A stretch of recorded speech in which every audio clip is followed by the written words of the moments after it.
Essence Magazine has gotten in on the Mistress Claressa Shields sweepstakes, and we're going to talk all about it, you guys.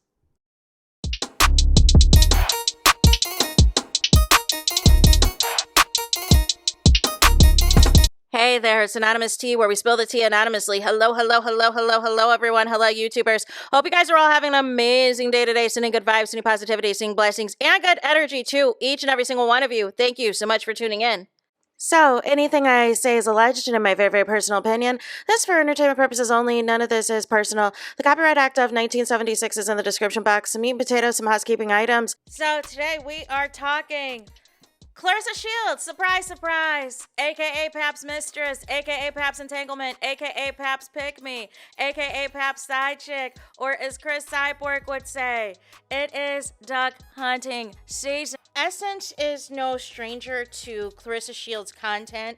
I also found interesting as well that they also included a 1-year anniversary post from Claressa Shields that was back in September, you guys.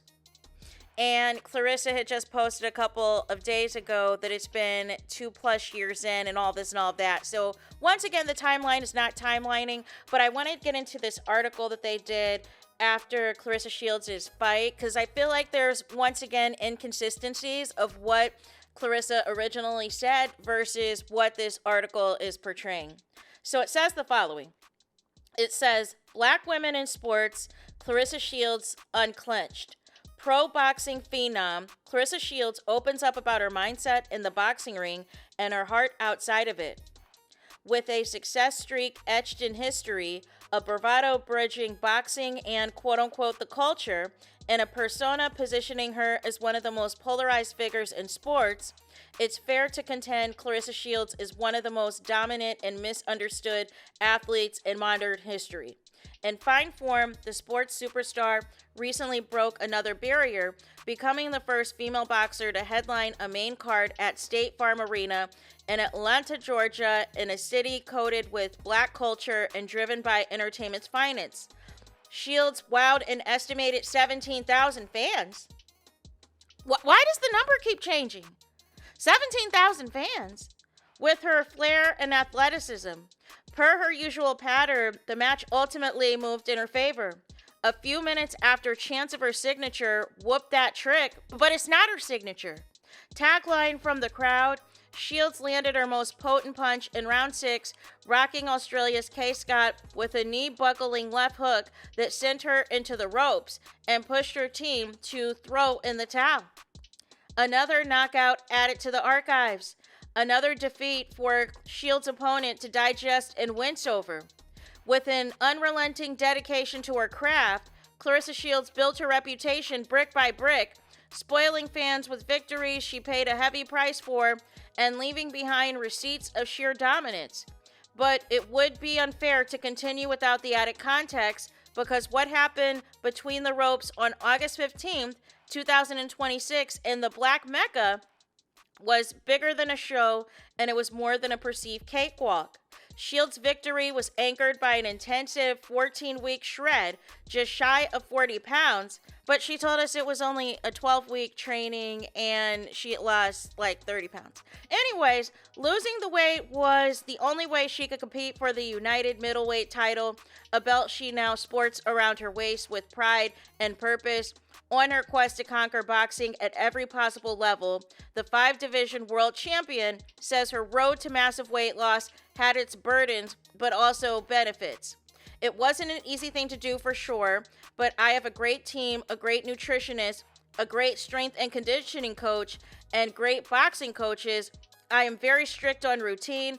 I'm used to doing what I have to do to make history. I'm 31 years old, and I feel like I'm 18, she says. I look like I'm 18 and I'm just full of life. So I just want people to see that and experience that in person. Experiencing Shields' jovial side may seem far-fetched the most.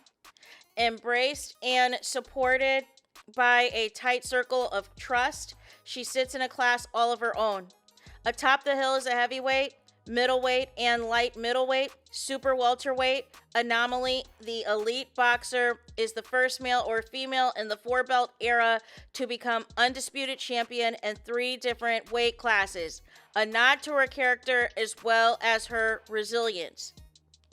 While numerous plaques of boxing prowess cover her walls, the widely regarded quote, greatest woman of all time, keeps her testimony close by with an awareness rooted in how she continues to overcome the odds.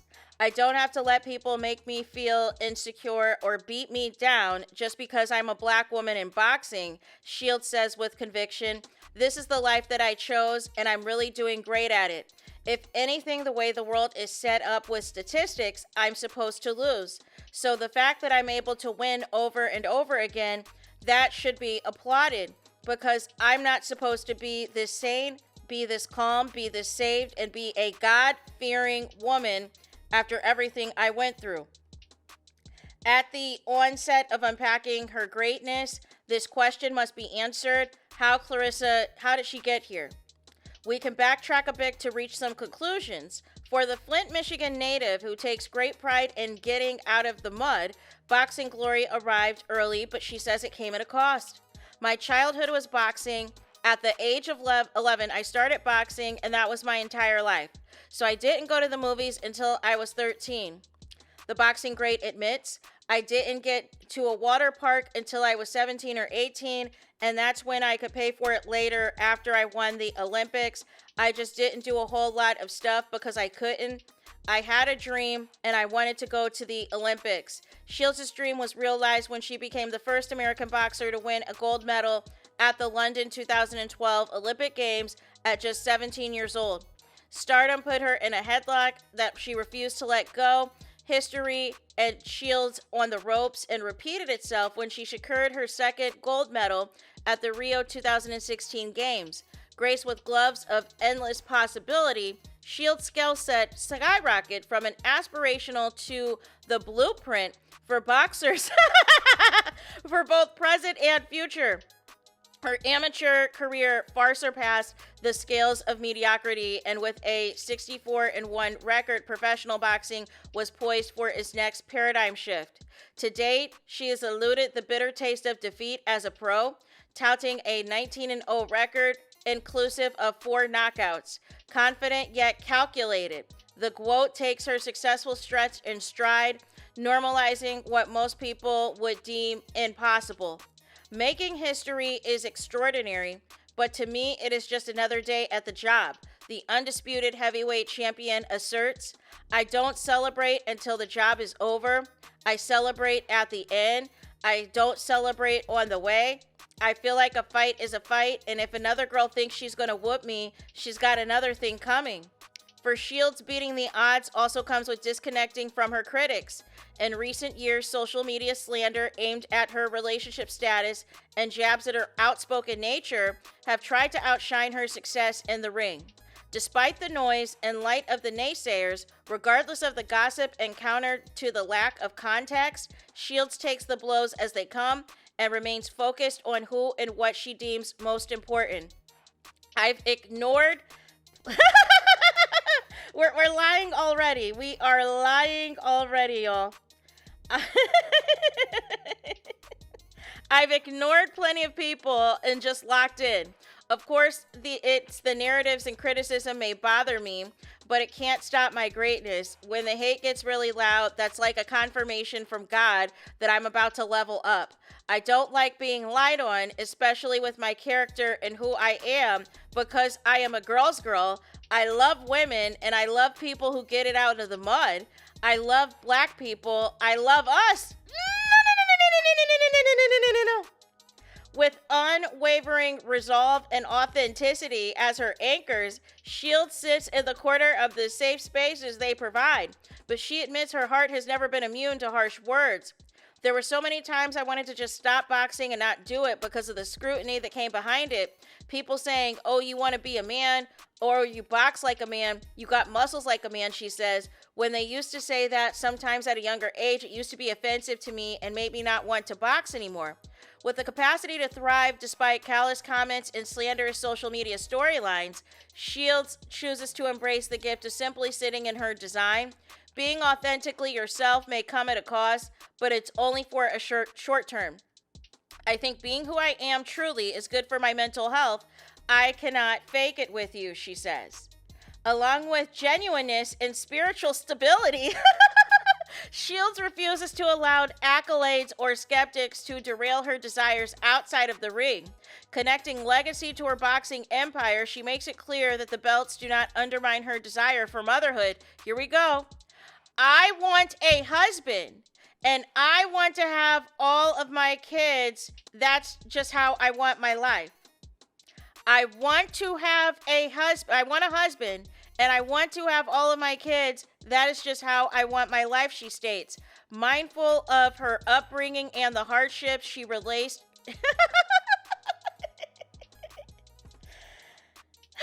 She faced in her youth, the undisputed boxing champion wants to give her future children love, opportunity, and perspective.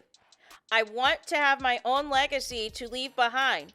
With my kids, I want them to never feel like they are invisible. I want them to feel important. I want them to feel like they cared about and loved on, because I didn't feel that. I want my kids to live their life and have a childhood, she says, while fighting tears. At 31, Shields' focus and goals fuel her joy and outlook. The sports icon said she understands the importance of community. She values the effects of hard work, and she is comfortable sparring with the challenges that accompany her, calling her own shots. As the founder of Claressa Shields Promotions, she efficiently manages her pocketbook and partnerships with Win Records and Salida Promotions. We need to add Zeus Network in the article as well, creating a cash flow ecosystem and sanctuary for the next generation of top boxers.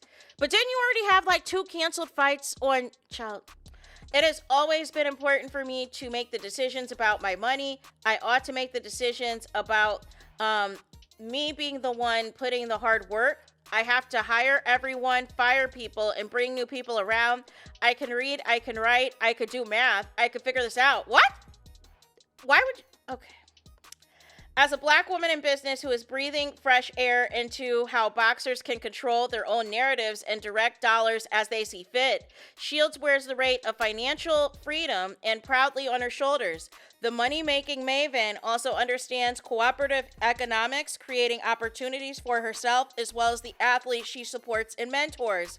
With several fighters on her roster, the renowned athlete says she prioritizes teaching them the business of boxing and brand monetization. It is often said what's understood doesn't need no explanation, but the core of Claressa Shields, away from the ropes, separate from the championship belts, and removed from her competitive swagger, deserves some dialogue. What she means to boxing needs no soliloquy. The statistics speak for themselves, and she has earned her place as one of the most decorated competitors the sport has ever seen. But the dualities associated with how she's perceived versus how she truly moves through the world requires a level of clarity and conversation. Hopefully, Essence Black Women in Sports serves as the starting point, but if outstanding questions remain, it is best to give Claressa the quote Shields the last word. When asked to describe herself, the champ straightens her posture a bit, musters up her signature style, and says with more confidence than a kid who just rode their bike for the first time without training wheels, Claressa Shields is one of one. Claressa Shields is the quote. Claressa Shields is the best. Claressa Shields is God's daughter, you guys. So, listen, without all the scandal, without all of the stuff that we know of Claressa Shields' one-sided beef with Layla Ali, with Alicia Baumgartner, with, Franchon Cruz, with Remy Ma, with all of these black women, all the things, and questionable stuff that has gone on in Claressa's boxing career and everything else. You would think that this is a fantastic piece, a fantastic article, because it removes really all the scandal. It's not talking about the melee at the weigh-in that happened in February. It's not talking about the slap to Alicia Baumgartner. it is being presented as though, you know, Claressa is just randomly receiving criticism and backlash for things, but it's not including, you know what I'm saying, the things that she initiates, right? It's presenting it as though it's Claressa that's being a victim of all of this, right? And people need to stop, right? Like that's how it's being presented. It's, oh, Claressa's being slandered and all of this and all of that. And I find it interesting. I find it interesting that the lies keep happening about the attendance. Why can't anybody be on one accord in any of these articles, in any of these posts about the correct number of people that were at the arena? That would make me skeptical that either y'all don't really know or y'all keep inflating the numbers to make it seem as though more people were there than really were, right? Like why can't anybody across the board say what the correct number is? Why is it always different in every article, in every post, in every promotion? People can't get the facts straight. The Breakfast Club, you know what I'm saying, has their own number. Essence has their own number. DAZN had their own number. You know what I'm saying? Like, because I believe DAZN said 16,000, right? And somewhere else said 14,000. Like, can we get the correct number? And then the training schedule. So Claressa went from saying that this was only a 12-week training schedule to now she's saying 14 weeks. She said that she lost 30 pounds. Now she's saying she lost 40 pounds, right? And ultimately, she's making it seem like this was such a difficult training period when we saw her online all day, every day, talking cash SHIT to the people. So it's like she really wants you to be convinced that this was such a difficult fight for her, that Kay Scott was such a difficult opponent for her, and all of this and all of that, and I'm just not buying it. I am just not buying it. And of course, the climax of Claressa saying she wants a husband. The climax of Claressa Shields saying she wants a husband. But ultimately, you are sleeping with Remy Ma's husband.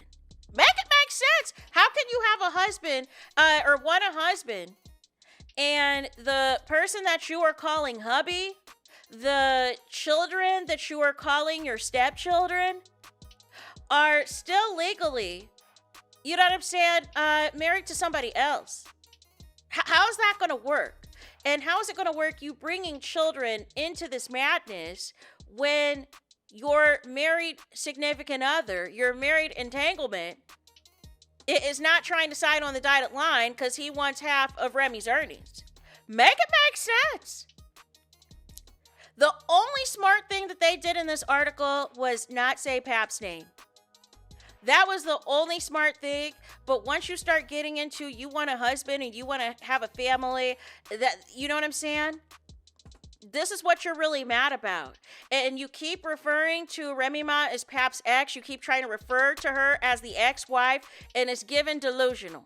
It is giving delusional because until legally, and you know, there's a divorce decree, there's a parenting schedule, there is, you know, whether there's going to be alimony, child support, whatever the case may be, until all of that is finalized, that is still very much a married man. But you're trying to force this as if this is going to go your way. And if that's the case, you need to tell Pap to stop asking for half of Remy's fortune and just sign the papers. But this is going on for 2+ years and everything else. And actually, I believe behind the scenes, it's actually longer than that. Because how do you have a 1-year anniversary post in September, but you're just saying a couple of days ago that it's been 2+ years? No. So ultimately, that is it for this video. I need y'all to do me the biggest favor, and that is to hype the video. Hype the video, please. Hype the video like you never hyped a video before in your life. There is that. That is it. That is all. It's todos es final. It's finito. It's the end of the road. It's the end of the line for this video. Let me know your thoughts in the comments. Please do not forget to like, comment, and subscribe. Hit the notification bell so you're notified the moment I post the content on my channel. And with that being said, I'll talk to you guys again very soon.